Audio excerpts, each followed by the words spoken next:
कहानी उन आम घरों की है जहां खाने वाले तो कई, लेकिन कमाने वाला एक मर्द ही होता है। बावजूद इसके उससे उम्मीदें कम नहीं होती।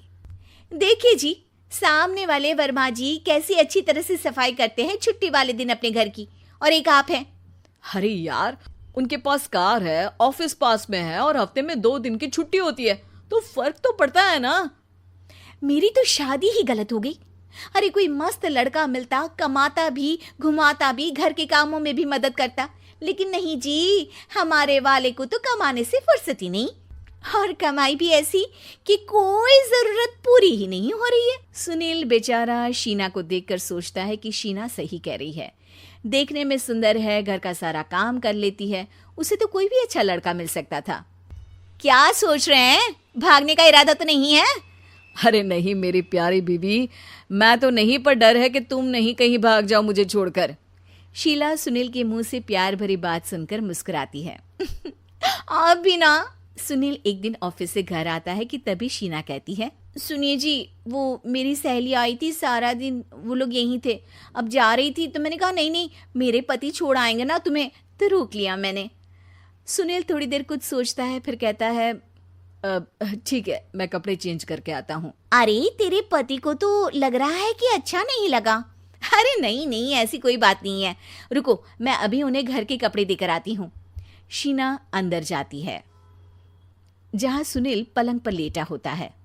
अरे क्या मजाक है, वो कह रही है कि आपने मुंह बना लिया। सही तो कह रही है, सुबह से अब ऑफिस से लौटा हूँ, एक कप चाय का तो पूछा नहीं, 20 किलोमीटर जाओ और आओ, और फिर कल उसी टाइम पर ऑफिस। अरे यार, मुझे गाड़ी चलानी आती ना तो बोलती भी नहीं आपको, और कौन सा रिक्शा खींच कर जाना है आपको। सुनील अब क्या बोलता। रात देर से आता है और सो जाता है। अगले दिन शरीर दर्द हो रहा है। अरे तो मत जाओ ना ऑफिस, चलते हैं ना मार्केट घूमने, फिर पिक्चर देखेंगे और रात में खाना खाकर घर वापस। सुनील जब सारे दिन की थकान वाला शेड्यूल सुनता है तो वो सीधे सीधे ऑफिस के लिए तैयार हो जाता है। अब आए दिन शीना की डिमांड बढ़ती ही चली जाती है और सुनील उसको पूरा भी करता। लेकिन एक दिन, ए जी मेरा भाई आ रहा है, उसे 2 लाख रुपए की जरूरत है। हाँ तो मैं क्या करूं शीना, मेरे पास इतने रुपए नहीं है। हाँ हाँ पता है नहीं है, लेकिन किसी से लेकर तो दे सकते हो ना। अरे मैं किससे मांगू, मेरे तो जानने में भी कोई नहीं है जिसके पास इतनी बड़ी रकम हो। तभी वहां शीना का भाई शीनू आ जाता है। जीजा जी कैसे हैं आप? अब मैं ठीक हूँ शीनू, अचानक इतनी बड़ी रकम की जरूरत कैसे पड़ गई? अरे जीजा जी, वो बिजनेस शुरू किया ना, तो उसके लिए पैसे की जरूरत है, काफी हो चुका है, थोड़ा पैसा बचता है तो मैंने सोचा आपसे ले लूं। अब देखो, मेरे ऑफिस में कुछ लोग हैं जिनकी सेविंग अच्छी है, मैं उन लोगों से बात करके देखता हूँ। सुनील ऑफिस से किसी से पैसे लेकर शीना को दे देता है।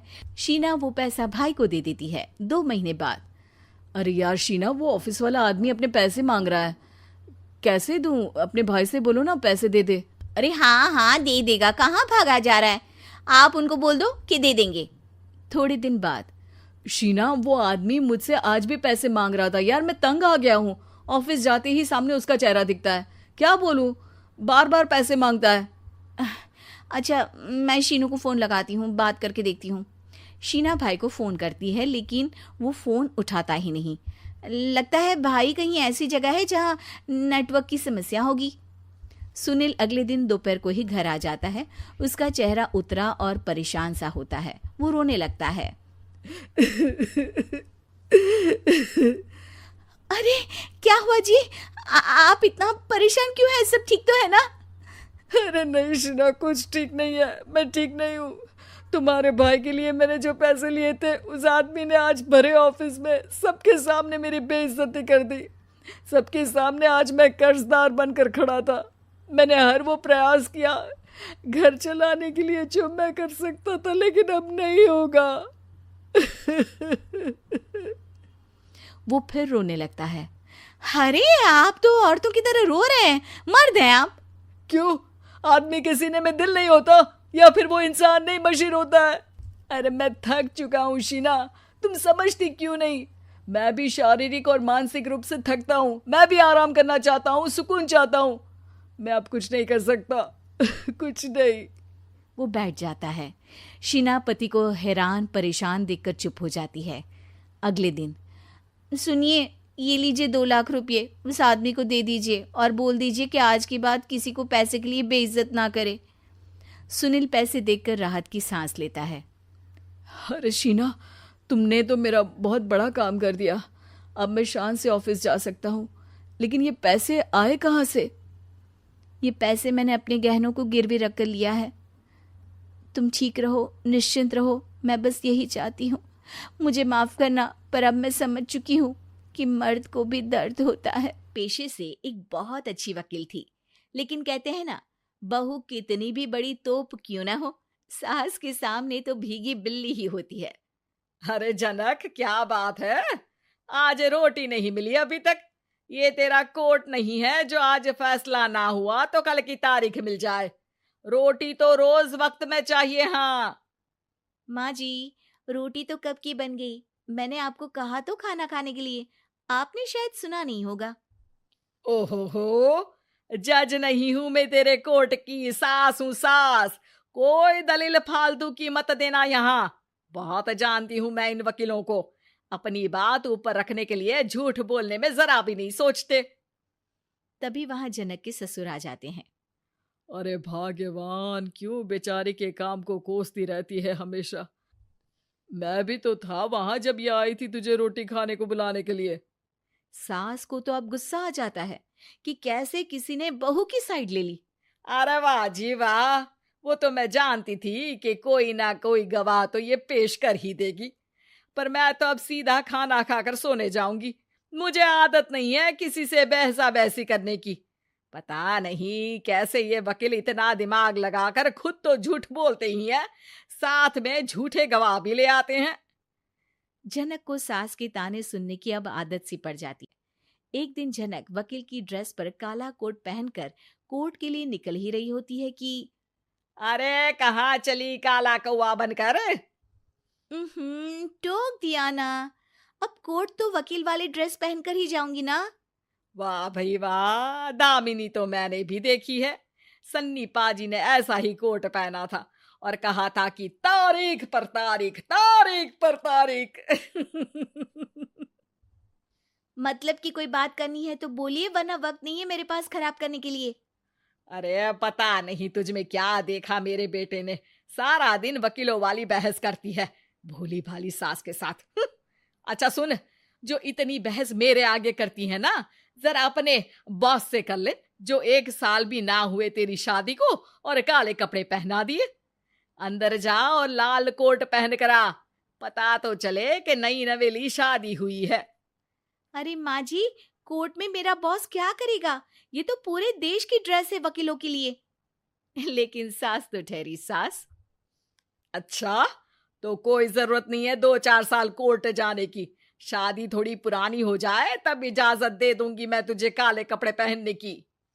अब क्या था, मन मारकर जनक को लाल रंग का कोट पहनकर कोर्ट जाना पड़ता है।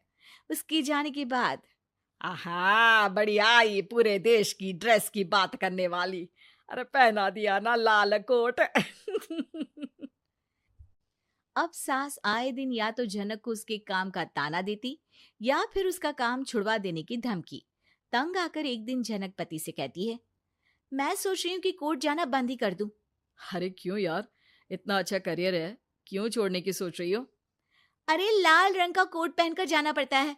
हर बात पर सास ताना देती है कि वकील तेज होते हैं, सवाल जवाब करते हैं, झूठी दलीलें देते हैं। अरे तो ठीक है ना, वो जो कहती है अपनी समझ से कहती है, लेकिन तुमको तो पता है ना कि सच्चाई क्या है। जनक को पति की बात से हौसला मिलता है कि तभी घर पर कुछ लोग आ जाते हैं। अरे आइए पंच साहब, कैसे आना हुआ?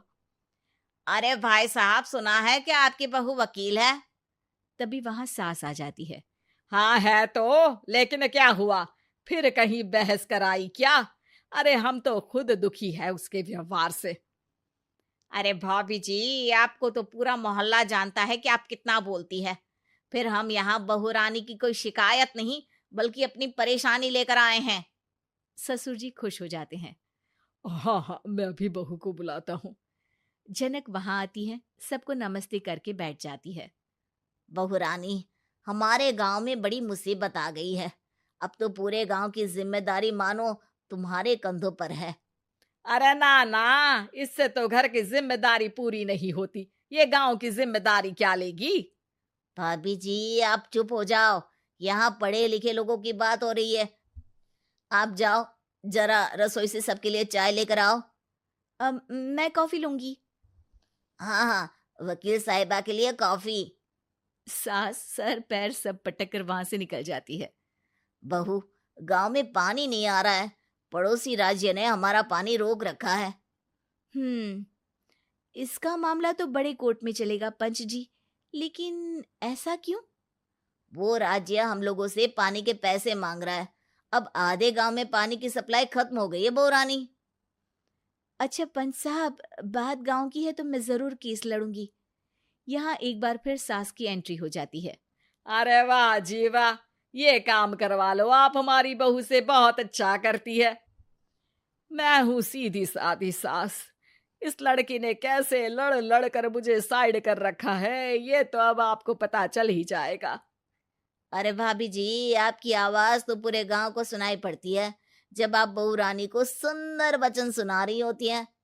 अरे वकील बहू मिली है, फक्र करो फक्र। हाँ जी हाँ, सारी फकर तो हम लोग ही करें। खैर, अब जो केस लड़ेगी और पानी गांव में आ जाता है तो पंच साहब लिख कर देना होगा कि हैंड पाइप में सबसे पहले मेरी बाल्टी और घड़ा भरेगा। अरे फिर तो हम बहू रानी के नाम पर घर पर ही सप्लाई दे देंगे, लेकिन ये इतना आसान नहीं है। बहू, गांव के पास अभी वकील करने की भी पैसे नहीं है तो।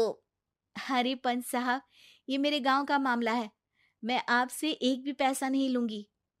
सास को बहू की बात पर गुस्सा आ जाता है, लेकिन सबके जाने के बाद झनक मन लगाकर गांव की परेशानियों को दूर करने में लग जाती है। और वो दिन भी आता है कि झनक केस जीत जाती है। अरे आज तो प्लम्बर आकर घर तक पाइप लगा गया है।